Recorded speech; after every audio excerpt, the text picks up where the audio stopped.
Hotep à tous. Les amis, Djibo. Djibo, la ville martyre. Djibo, la ville occupée. Djibo, la capitale comment on appelle, des terroristes, est en train d'être libérée. Djibo est en train de reprendre la vie normale. En tout cas, bravo aux forces armées burkinabé. Ils sont rentrés dans Djibo.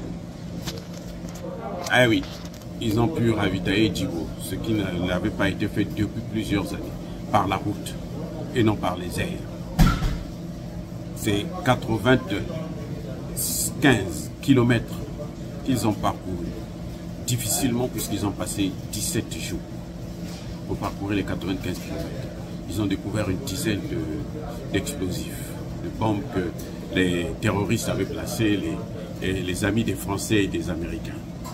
Mais ils sont arrivés à destination, ils sont arrivés à Djibo et ils ont ravitaillé Djibo.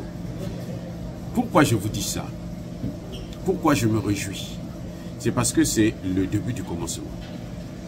Un, ça montre que le terrorisme n'est pas une fatalité en Afrique. Le terrorisme n'est pas une fatalité en Afrique de l'Ouest. Le terrorisme n'est pas une fatalité ni au Mali, ni au Burkina Faso. Et que on n'a pas forcément besoin des Occidentaux, notamment de la France. Vous avez les forces françaises étaient là depuis 2015, la situation ne cessait de s'aggraver. Depuis que l'armée burkinabé, les autorités burkinabé, le président Traoré a expulsé tous les soldats français, tous, ils sont en train de reprendre du terrain sans la présence des Occidentaux.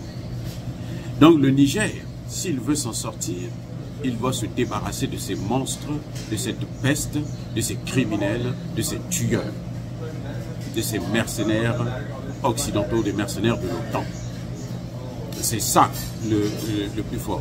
Donc la vraie leçon à tirer, c'est que, on le voit très bien, on peut lutter contre le terrorisme sans avoir besoin de la France, des États-Unis, de l'Allemagne et des autres. Nous avons besoin d'un partenaire fiable. Et nous avons besoin de compter sur nos forces endogènes. Le partenaire fiable, c'est celui qui vous envoie des armes. C'est celui qui, lorsque vous lui donnez l'argent pour acheter des armes, il ne prend pas votre argent et il ne vous donne pas les armes non plus. Quand vous commandez l'équipement chez lui, il vous laisse. Il vous donne cet équipement. Il fait rentrer cet équipement dans votre pays. La France, en revanche, les États-Unis aussi le font, et tous les pays de l'OTAN. Quand vous achetez des équipements, ils prennent votre argent et ils mettent la marchandise dans des bateaux. Ils vont eux-mêmes en mer pour bloquer ces bateaux-là et reprendre leurs marchandises ramenées chez eux. Entre-temps, ils ont pris l'argent aussi. Donc, ils vous escroquent et ils vous tuent. Et c'est ça le grand problème que nous avons avec ces partenaires criminels. Donc voilà, je tenais à vous rappeler que Djibo est libre, Djibo est maintenant accessible. Il y a eu beaucoup de guetteurs, ils en ont aperçu, mais ils n'ont pas pu réagir parce qu'ils savent que la riposte serait encore plus grave, plus grande. Maintenant, les forces burkinabées sont en train de monter en puissance, ils ont les moyens.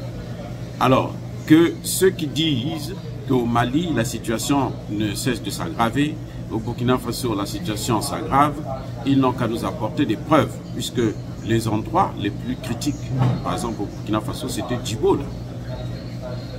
Quand on arrive à ravitailler Djibo, ça veut dire que le Burkina Faso est en train de se libérer. Alors, bien-aimés frères et sœurs, il ne me reste plus qu'à vous bénir. Au nom du Dieu des Kémites, mais que tous ceux qui persécutent le continent africain, tous ceux qui le déstabilisent, tous ceux qui nourrissent le terrorisme en Afrique, qu'ils soient noirs, qu'ils soient blancs, chinois, arabes, qu'ils soient maudits, punis, foudroyés, neutralisés, écrasés par le Dieu des Kémites et par nos ancêtres Mojinis. Vive l'Afrique éternelle, j'ai dit et j'assume.